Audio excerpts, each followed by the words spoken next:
I'm going to ask you a question, and please, be honest. Have you ever heard of Oman? You probably know that it is an oil-rich country in the Middle East, but have you ever seen a story about it on the news? Because I bet you haven't. And this is surprising, given that there was a huge news event for this country at the beginning of 2020. Check this out. Oman's Sultan Qaboos bin Saeed has died, state media reports. The Associated Press, 2020. The Sultan had been ruling this country for more than 50 years, and given that this country is an absolute monarchy, the death of the Sultan spells a complete political change. But that is not all. The new Sultan, Haytham bin Tariq, has inherited a country that was destined to be in the news all the time. Have you ever heard of the Strait of Hormuz? This is one of the most important waterways in the world. Its shipping lane is only 3 kilometers wide, yet every day over 18 million barrels of oil pass through it from the east to the west. About 1/3 of all the oil transported by sea travels through this passage. This strait is guarded by 2 countries, Iran and Oman. Guarding it is a huge responsibility. And now, combine that fact with the knowledge that on the other side of the strait is Iran, a rising regional power antagonistic to the West, and looming on Oman's northern border is Saudi Arabia, the other pro-Western regional power. Oh, and they also share a border with Yemen, a country embroiled in a civil war. This makes for a highly volatile situation in which stuff like this happens. Iran seizes British tanker in Strait of Hormuz as tensions mount. France 24, 2019. At this point, I'm sure many of you are surprised that hardly anyone could name Oman's capital. By the way, it's Muscat. But let's leave geography aside for a minute, because we haven't seen the whole picture. Oman's political system. Just like its neighbours, religion and politics are very closely related in Oman. Despite being surrounded by extreme theocracies, Oman is surprisingly modern and tolerant. For example, whereas in Saudi Arabia, policemen let girls burn to death in a school fire to avoid them breaking local law by being outside with insufficient covering, in Oman, it is actually not allowed for women to wear a niqab while working in professional institutes or driving. In Oman, women received the right to vote along with everyone else in 2002, while in Saudi Arabia, women gained the right to vote long after their male counterparts in 2015. So, despite all of this, Oman is still completely under the radar, and this is not by chance.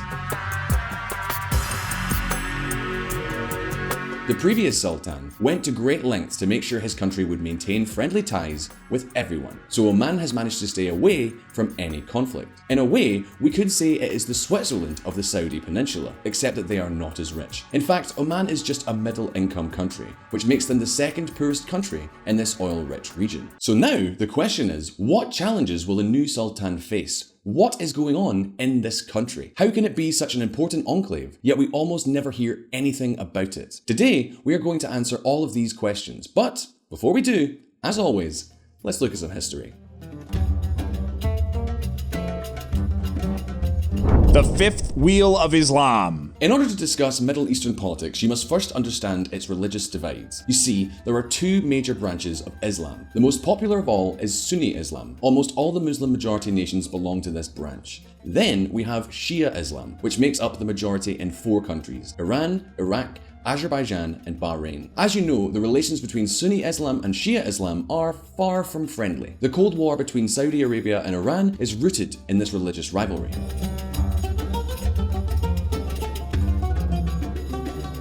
But then, there is one nation that is neither Shia nor Sunni. And yes, that nation is Oman. Oman's majority religion is known as Ibadism. This is important because you see, Sunnis and Shias tend to view all others as heretics or infidels, even resorting to killing each other on occasion. What's more, Saudi Arabia, one of the regional powers, is Sunni, and Iran, another power, is Shia. This creates another rift in the Middle East and allows these 2 powers to use religion as a tool to promote their interests. For example, Iran supporting the Shia Houthis in Yemen and Saudi Arabia supporting Sunni terrorists in Syria. This is important because Oman's Ibadi majority inoculates the countries from either side's extreme religious arguments. Also, both Shia and Sunni Muslims believe that the Muslim world requires a central authority. Thus, they want to expand their religious influence worldwide. Ibadism, in contrast, has no expansionist belief. That gives Oman a level of political protection from the wider conflicts. Additionally, Oman can be defined by 2 major doctrines: conservatism and tolerance.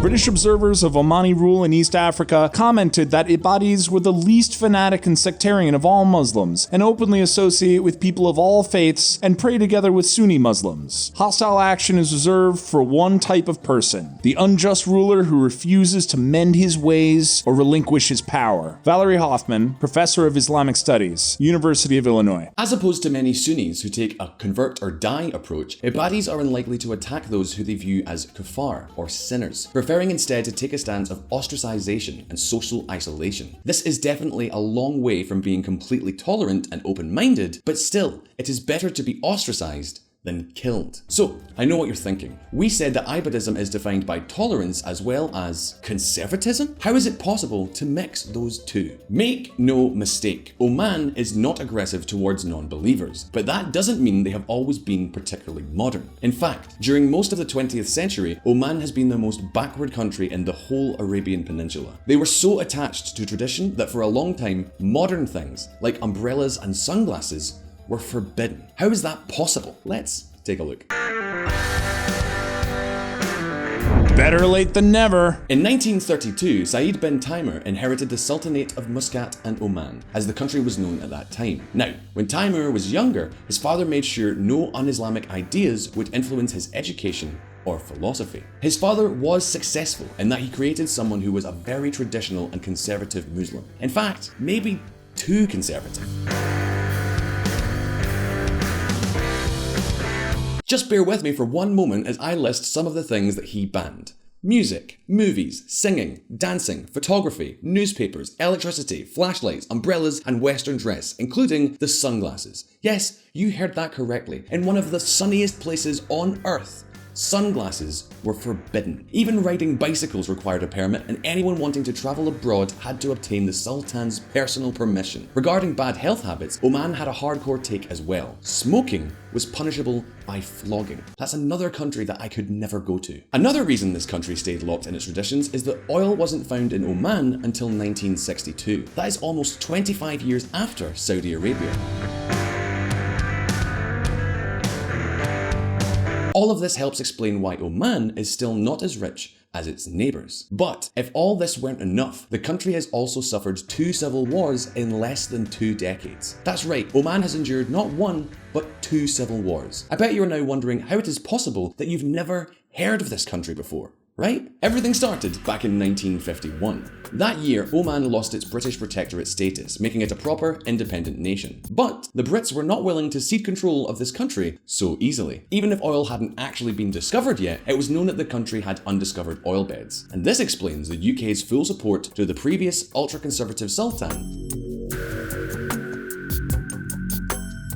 That, nevertheless, allowed British Petroleum, alongside other oil companies, to undertake exploration. This support would be very important 3 years later. In 1954, some regions in the internal part of Oman, backed by Saudi Arabia and Egypt, rebelled against the Sultan. This is how the Jebel Akhdar War started. A war that lasted until 1959. Of course, the Sultan ultimately won the war with the support of the UK army. But peace didn't last long in Oman. 4 years after the first civil war had finished, another one started. This time, it was a Marxist rebellion in the south of the country. In this case, the Marxist rebels wanted Dhofar, a southern region, to be independent. They were backed by China, the USSR, and the Arab socialist parties.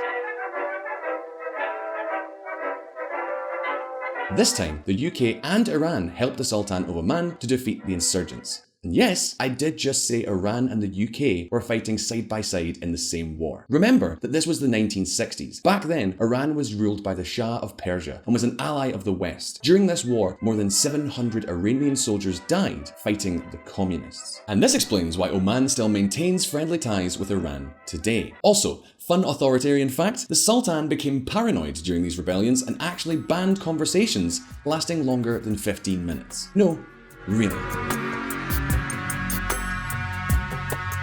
As you can imagine, the UK wasn't really comfortable supporting a leader like that. Putting aside the ethical dilemmas of supporting such an authoritarian ruler, there was a pragmatic issue too.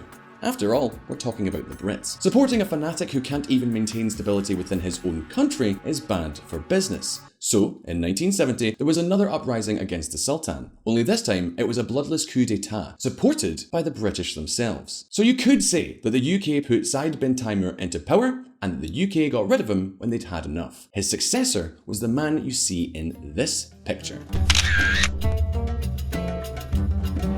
Qaboos bin Said was the son of the previous Sultan, but unlike his father, he had a Western upbringing. He was educated in the UK and had served in the British military. When he took over, he was only 29 years old. Under this new Sultan, a brand new country would be born. He rolled back all of his father's absurd bans, and the same year he took power, he abolished slavery, making Oman the second to last nation in the world to do so. I mean, I guess it's better late than never? And now I know what you're thinking. So which country was the last one? And the answer is Mauritania. They only abolished slavery in 1981. 1981! But let's get back to our story. Oman was in such bad shape before the new Sultan that the infant mortality rate was 75%. Malnutrition was widespread. There were only 3 schools, the literacy rate was 5%, and there were only 10 kilometers at 6 miles of paved roads. Now, 50 years later, Oman is a totally different country. Umbrellas and sunglasses are legal, and homosexuality is only punishable by 3 years in prison. I say only because by Arab standards, that's actually a very progressive policy. And that's not all. Women make up around 1/3 of the workforce, and apostasy isn't even technically illegal, which, again, is nice considering literally every country surrounding Oman executes those who renounce religion. Add to that that Oman's literacy rate is now a healthy 95%. To put it in economic terms, when the new Sultan came to power, Oman's GDP per capita was $354 in today's money. Currently, Oman's GDP is $16,400. That's really not a bad improvement, although it's not really impressive if we compare it with the other Arab countries. It's still a lot lower than the Saudis' $23,400 and way lower than Qatar's $69,000, making Oman the second poorest country in the peninsula, only beating Yemen in wealth. Of course, this can be explained by the fact that Oman started its rags to riches tale much later than the other Arab countries. Generally speaking, we can say that the new Sultan has been a reasonably good leader for this country, although it wasn't really hard to improve on what his father has done. Now, the question is, what can we expect from his son? Let's take a look. A Western friend in the East. You might be forgiven for thinking that the United States and Saudi Arabia have always been allies, but this friendship hasn't always been that clear. During most of the 20th century, the Saudis were frenemies with the US, happily selling them oil, but also constantly clashing with America's greatest ally, Israel, and funding anti-Western terrorist organizations. In the meantime, Oman was happy to just be friends with the West. In fact, Oman was never at war with Israel and were always on the cutting edge of Arab-Israeli diplomacy. They even allowed the US to put military bases on their soil before it became a trend. In this way, Oman is sort of the hipster of the Arab world. But it is not just the US that Oman is friendly with though. Check this out. Iran, Oman, stress expansion of bilateral ties. Mehr News Agency, 2020. That's right. Oman is actually one of the countries friendliest to Iran in the region. Do you remember that Marxist guerrilla conflict from the 1960s? The Sultan continued to honor the memory of the 700 Iranian soldiers who died in order to stabilize his country. Since then, Oman has maintained a good relationship with Iran even after the revolution of 1979. They have even performed some limited naval military exercises with them. But make no mistake, this is not just a matter of loyalty. Oman knows where it stands on the map. They are located in one of the most critical enclaves for world trade. They are neighbors with Saudi Arabia, but they are not far from Iran either. So Oman cleverly follows a strategy of avoiding making enemies and has the policy of the enemy of my friend can still be my friend, going as far as to keep close relations with both Iran and Iraq in the middle of their war.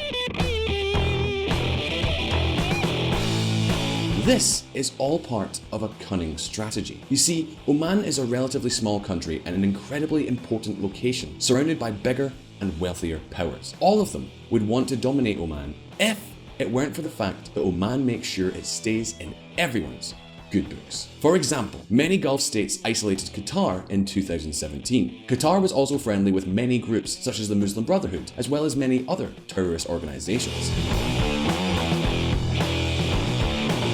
The last straw was when Qatar started supporting pro-Iranian groups. At this point, Saudi Arabia and its allies made a trade embargo against Qatar. And you might be wondering, so why didn't they do this with Oman? The answer is that Oman didn't support any terrorist or any armed group. They just kept good ties with everybody, but without trying to play any significant geopolitical role. Another great example of this low-profile diplomacy is the Yemeni Civil War. Yemen shares a border with Oman.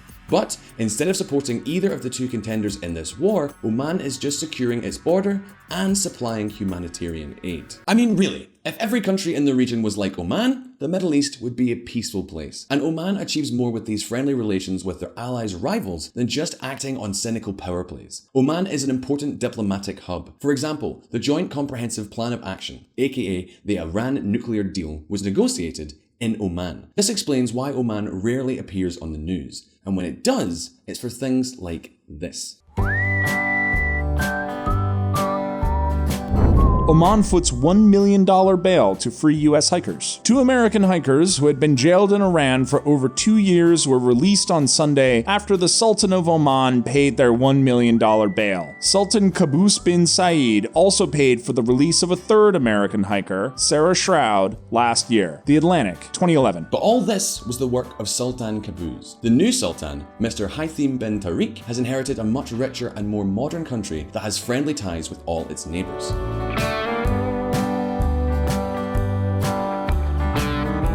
So now you might think that everything seems bright for this oil-rich country, right? The new Sultan can just sit tight and watch this oil revenue roll in, his citizens becoming happier and richer and keeping out of international news headlines, right?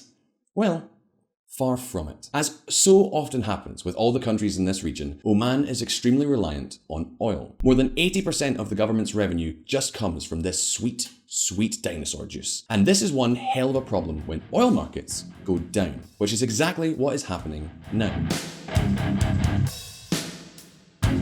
Since 2014, oil prices have tanked. And this trend has become even more dire during the coronavirus crisis. Basically, if Oman doesn't want to go back to being a poor country, there is only one thing that they can do: diversify. And this is what the Oman 2040 plan hopes to achieve. Just like Saudi Arabia or the United Arab Emirates, Oman is trying to focus on high-tech manufacturing and tourism. More specifically, they are trying to attract Indian tourism. They have even started to build a brand new high-tech city called DUQM, which is a weird name for a city. Ideally, this city could become the new Dubai, but it is still too soon to say if this project will be a success. However, they're beginning to run out of capital. Their 2020 debt to GDP ratio is around 60% and rising fast. But the pain doesn't end there. In June of 2020, Moody's downgraded Oman's sovereignty rating for the 2nd time in a year, down to a non-investment junk level, and Oman badly needs investment to make its diversification strategy work. It seems Oman is in a rut for the time being, unable to make money from its oil that it desperately needs to encourage investors and to fund its projects. Faced with this situation, Oman's modernization blitz has been put on hold, and when it can resume is anyone's guess. This, coupled with a new sultan whose reign for less than a year, makes Oman's future uncertain. So now the question is, will the new sultan manage to really diversify Oman? Will he continue making Oman the most tolerant country on the Arab Peninsula? Will Oman manage to catch up with its other wealthy neighbours? So, as always, we leave it to you guys to leave your comments in the section below. Also, don't forget that we publish brand new videos every week, so subscribe to VisualPolitik and hit that bell button so you won't miss any posts. Also, please visit our friends from reconsidermedia.com, the podcast that provided the vocals in this episode that are not my dulcet tones. If you liked this video, give us a thumbs up, and if you didn't, well, give us a thumbs up anyway. Also, we do have a Patreon scheme, so look to that if you're interested. Have a good one, and as always, I'll see you guys next time. And if you want to learn more about politics and hear even more of my lovely voice, you can join us at Reconsider Media. We have a podcast at reconsidermedia.com/podcast. See you there.